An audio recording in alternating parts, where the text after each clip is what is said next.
यति ठुलो मासमा बोल्ने बानी त छैन होइन। तर पनि आज चाहिँ अब केही शब्द म बोल्न लागिरहेको छु। यो ज्ञापन पत्र हजुरले दिनुभएको म अवश्य हाम्रो माननीयज्यू अध्यक्षज्यूसम्म पुर्याउने र दिने मात्र होइन, बसेर उहाँसँग यस्तो यस्तो भनेर यसको वित्तचित्रमा कथा बताए जस्तै म त्यसरी नै उहाँलाई भन्नेछु। अब हिजोसम्म अब दार्चुला कहाँ हो, दुम्लिङ कहाँ हो, हामीलाई केही थाहा थिएन पक्का भन्यो भने होइन। हामी आफूले काम गरेको मान्छे हो। अब आज आयौँ यहाँ, तपाईँलाई देख्यौँ, तपाईँहरूको व्यथा बुझ्ने मौका पायौँ होइन। अनि अब के भन्न मन लाग्छ नि, अब तपाईँ हामी भनेको चाहिँ माटोको साइनो जोड्यो कि हामीलाई होइन। त्यसले गर्दा चाहिँ अब तपाईँहरूको व्यथाहरू पहिलाको व्यथा सुनिनौँ होला, अबको अहिलेको व्यथाहरू चाहिँ हामीले अरू बेला पनि सुन्दै जान्छौँ कि तपाईँलाई कस्तो भइरहेछ, के भइरहेछ। अनि अर्को खुसीको कुरा के छ भन्दाखेरि चाहिँ हामी अघि भने जस्तै हिजो हामी दार्चुला यो के भन्ने ठाउँ दुम्लिङ यो ठाउँमा तपाईँको अझै नामै थाहा छैन है, कस्तो लाजै मर्दो कि हामी हिजोसम्म थाहा थिएन, आज थाहा भयो। तर तपाईँहरू यति चाहिँ ढुक्क हुनुहोस् कि हिजोसम्म कसैलाई थाहा थिएन, आज संसारभरलाई थाहा भएको छ कि तपाईँहरूको ठाउँ कस्तो छ, के छ। आज हाम्रो यहाँ के अरे मिडियाको साथीभाइहरू आउनु भएको छ होइन।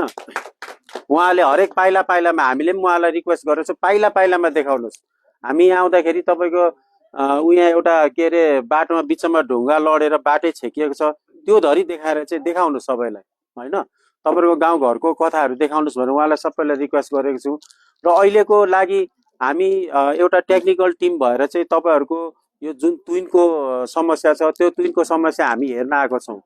तर हेर्न आएको भन्दैमा अब त्यहाँ गएर हामीले नापजाप गऱ्यो भन्दैमा भोलि नै तुइन बन्छ भन्ने आशावादी चाहिँ नहुनुहोस् होइन। यहाँ धेरै कुराहरू हुन्छ, अब कानुनी प्रक्रिया होला, अब यहाँको यो तुइनको अवस्थाको बारे होला, पारीबटको कुराहरू होला होइन। थुप्रै कुरा जोडिँदो रहेछ क्या। त्यो यो चाहिँ अहिले हामी आएर थाहा पाउँदैछौँ। अस्ति घरबाट हिँड्दा त जे होस् 3 महिना हामी सक्छौँ भन्दै यस्तो गर्दै आएको थियौँ क्या होइन। र थुप्रै कुरा जोडिँदै जोडिँदै आउँदा चाहिँ अहिले कस्तो भएको छ भन्दाखेरि चाहिँ तपाईँहरूको जुन यो तुइनको कथा भनेको कुरा हिजोसम्म अस्ति लडेको बित्नु भएको कुराहरू सुन्यो। तर हिजो मात्र बुझ्यो कि यो तुइन भनेको त तपाईँको त उहिले जमानादेखि चलाउनु भएको रहेछ नि त।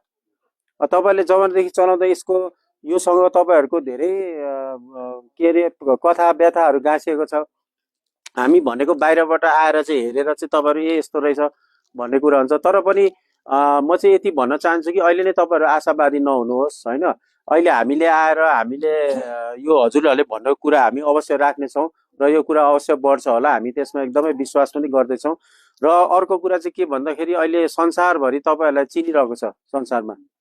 अनि यहाँ कस्तो चाहिँ के छ, अब नयाँ सरकार पनि बन्दैछ, हामी पनि यहाँ आएको छौँ भनेपछि तपाईँहरूको कुरा चाहिँ माथि चाहिँ अवश्य गुन्जिन्छ यो कुरा चाहिँ। तर पहिला सानो स्वरमा गुन्जिन्थ्यो, अहिले चाहिँ ठुलो स्वरमा गुन्जिन्छ। जस्तो अघि तपाईँहरूले यहाँ बाजागाजा बजाएर चाहिँ कानै बन्द हुने गरी बजाउनु पनि त्योभन्दा ठुलो आवाज गुन्जिन्छ कि यो कुराको बारे चाहिँ, किनभने संसारलाई थाहा भइसक्यो नि त होइन। त्यसले गर्दाखेरि तपाईँहरू पनि एकदम पोजिटिभ बन्नुहोस्। यो कुरालाई चाहिँ अब हाम्रो यहाँ केही सुनिनेवाला रहेछ, केही हुनेवाला रहेछ भन्ने कुरा पोजिटिभ बन्नुहोस्।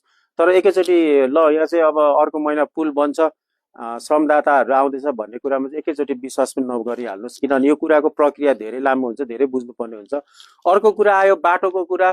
तपाईँहरूको बाटो बन्दै अड्किँदै गएको रहेछ होइन।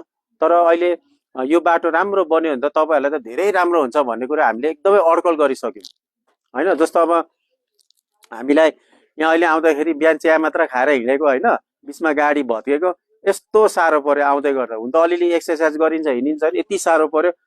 त्यहाँ बाटोमा आउँदा मैले मनपर्ने खानेकुरा के चाहिँ सम्झिनँ होला, यो कोक, स्प्राइट, वाई के सम्झेँ होइन। तर भोलि बाटो बनिसकेपछि म सम्झिनु पर्दैन नि त होइन। पाइलै पछि त्यो दोकानहरू त हुन्छ नि त।